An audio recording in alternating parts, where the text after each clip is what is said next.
Hello, my cute little neethas. I am Preeti Singh, MBS third year student, and here I am teaching all the concept of biology. So I hope you all are doing good.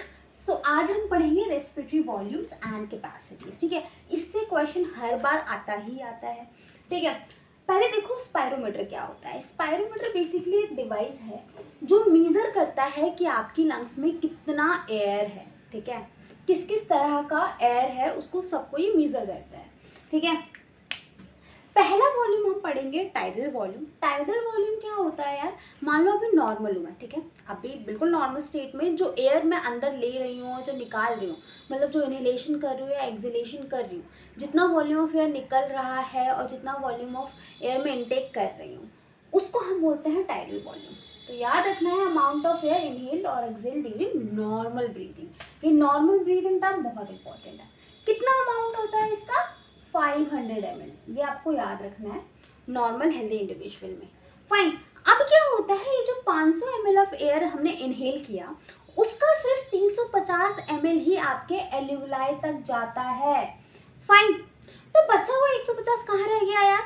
बचा हुआ 150 जो है वो आपके conducting zone में trap हो जाता है. कंडक्टिंग जोन आपका क्या था बताओ? नॉस्ट्रिल से लेकर के एल्यूलर डक्ट तक जो पार्ट है पूरा वो हमारा कंडक्टिंग जोन है, तो उसमें ये ट्रैप हो जाता है. इसको हम कहते हैं डेड स्पेस. ये भी एक बार पूछा गया था. ठीक है, अब देखो ना इंस्पायरेटरी रिजर्व वॉल्यूम क्या होता है. मैं नॉर्मली ब्रीथ कर रही हूँ.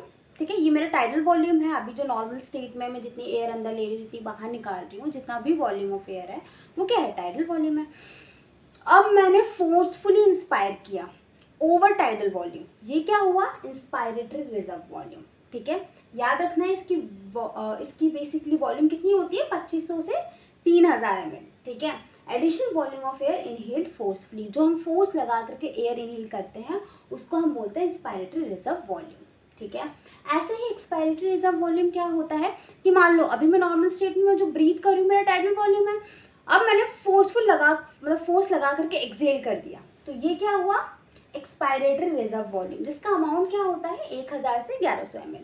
देखो यार एक चीज़, हम लेना ज़्यादा चाहते हैं देना कम चाहते हैं. ठीक है, ऐसे इंसान भी होता है, वो लेना बहुत ज़्यादा चाहता है पर देना कम चाहता है.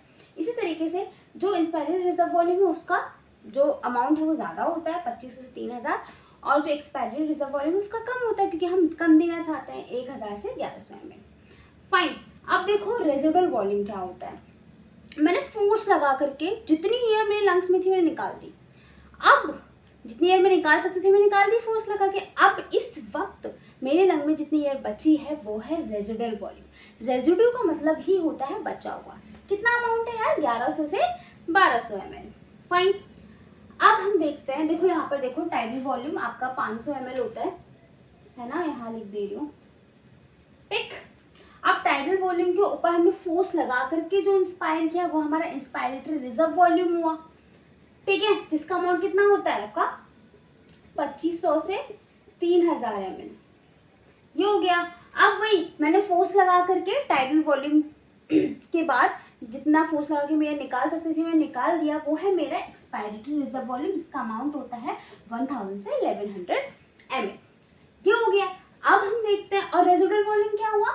आपने जितना आप फोर्स लगा के एयर निकाल सकते थे आपने निकाल दी, उसके बाद जो लंग में बचा वो आपका रेजिडुअल वॉल्यूम है, जिसका अमाउंट होता है 1100 से 1200 ml. ये हो गया. अब देखो इंस्पायरेटरी कैपेसिटी क्या होता है.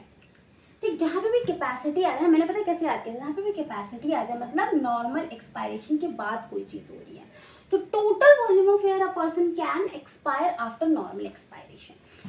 मैंने नॉर्मली एक्सपायर किया, बिल्कुल नॉर्मल.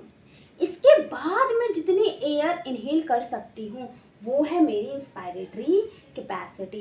याद रखना नॉर्मल एक्सपायरेशन की बात से बच्चे बहुत कंफ्यूज होते हैं. इंस्पायरेटरी कैपेसिटी में नॉर्मल एक्सपायरेशन के बाद कोई पर्सन कितना इंस्पायर कर सकता है वो है इंस्पायरेटरी कैपेसिटी. ठीक है, अरे अरे एक्सपायर लिख दिया है, इंस्पायर होगा. फाइन. इसकी बेसिकली इसका फॉर्मूला क्या होता है? IC equals to TV plus IRV. तो कितना हो जाएगा आपका?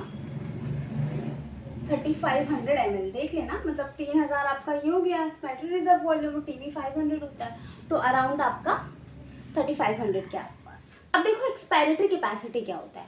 total volume of air a person can expire after normal inspiration. Normal inspiration के बाद जो जितना वॉल्यूम ऑफ एयर एक इंसान एक्सपायर कर सकता है, मतलब निकाल सकता है, वो होती है इसकी एक्सपायरेटरी कैपेसिटी। मतलब कि मान लो मैं नॉर्मल स्टेट में हूँ, अभी नॉर्मली मैंने इंस्पायर कर लिया एयर, अब इसके बाद में जितना वॉल्यूम ऑफ एयर एक्सपायर कर सकती हूँ वो है मेरी एक्सपायरेटरी कैपेसिटी, जो होता है tidal volume plus expiratory reserve volume. Tidal volume की वैल्यू क्या होती है? 500 के आसपास। ERV हमारा 1000 से 1100 के आसपास होती है, तो 1100 प्लस 500 कितना हो जाएगा? 1600 के आसपास। 1600 ml हमारा होता है एक्सपायरेटरी कैपेसिटी। देखो टीवी प्लस ERV हमारा क्या हो गया? हमारा expiratory capacity which is 1600। Fine. अब देखते हैं फंक्शनल रेजिडुअल कैपेसिटी। थोड़ा सा कंफ्यूजन है। देखो रेजिडुअल का मतलब बचा हुआ, मतलब लंग में कुछ एयर बचा हुआ, उसकी बात हो रही है। तो मैंने क्या किया? फोर्सफुली इनहेल कर लिया जितना मैं इनहेल कर सकती थी, उसके बाद मैंने नॉर्मली एक्सहेल कर दिया। ठीक, अब इस टाइम पे जितना अमाउंट ऑफ एयर मेरे लंग्स में बचा हुआ है वो है मेरा functional residual capacity.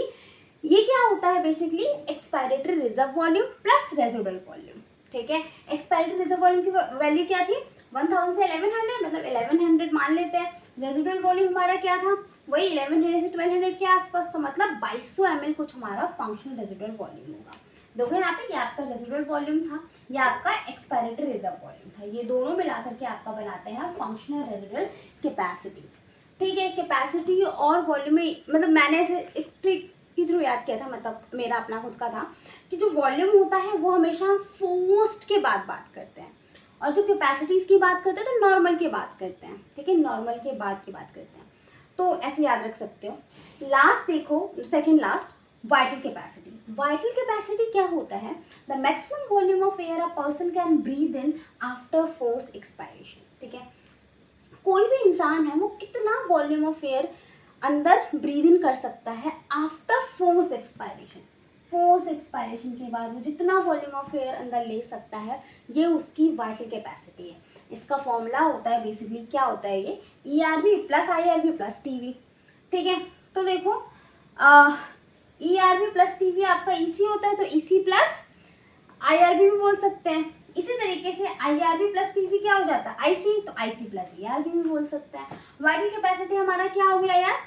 TV plus IRV plus ERV।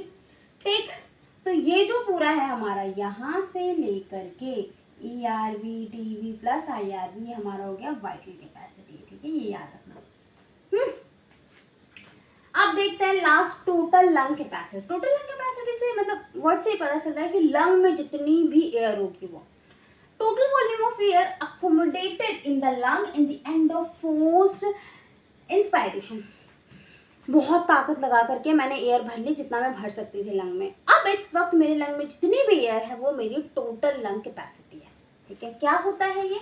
IRV plus TV plus ERV plus RV। ठीक है, सारे वॉल्यूम्स का सम।